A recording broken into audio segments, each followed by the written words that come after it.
Diana. I'm the owner of Calle. I'm here from LA. I'm born and raised here in LA. I currently live in Mid-City and have my shop here in South Central. I started the business in 2020. So we originally started off as street vendors, started doing pop-ups, went to catering, and then we opened our first brick and mortar in 2022. There's two meanings behind the name. So one is because we started off on the street. So people were like, oh, we're gonna go get coffee on the street in La Calle. We're gonna go get coffee. And then also it's my grandma's last name. And so we did start the business in her honor. So when she passed, we were in the middle of kind of growing. And so I decided to name it Calle for her, and also because we started on the street. We do use Salvadorian coffee. We work directly with the farms. We have from El Salvador. When we started originally serving just Salvadorian coffee. So we work directly with the producers. We don't have a middleman, and so we know exactly what's going on in El Salvador. Now we work with people from Guatemala, Nicaragua, Mexico, and so we don't have a middle person. We work directly with the farms. So our special coffees that we want to highlight, that we know or we want people to taste. So like a pour over, we have El Salvador. Our drip is Nicaragua. So we rotate our pour overs, and those are very special to us because that's what we started serving. When we started on the street, it was just pour overs. So we try to keep that still to this day. And so when we push something out, it's because it's either from our culture or our heritage, or it's because it's really good coffee. So my first client was on the street. So she came and she was like, hey, I really like your guys' coffee. We were serving espresso at this time. So we had an espresso machine on the street and everything. And so she was like, I have a funeral that I'd like you guys to cater to. And that was our first catering gig ever. So we were like, whoa, should we do it? How do we do it? We don't even have a truck. How are we gonna get there? But she was like, I'll help you guys. I have a truck, and so we can load our truck, and if you guys need anything.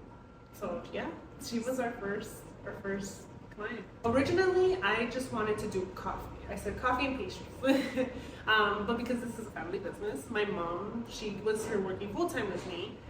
And so she said, we saw that numbers weren't what we thought we wanted or what we wanted them to be. So she said, maybe you should add food. And so I was like, I don't know, food is a whole different ballgame. It's a whole different, it's food and beverage, but food, you have to think of ingredients, and you have to think of inventory, and you have to make sure you have enough of this, and where are you gonna get that? But I gave in because I was like, yeah, we need to see our numbers go up, and we started pushing out food, and in the first week we saw a 75% increase in our sales. And so little by little we started adding more. So we would add bagels and avocado toast, or we would just add little things here and there to see what works and what doesn't. And we've kept our menu to what it is, and that's kind of what's helped us. Not only that, but we also collaborate with a lot of small businesses.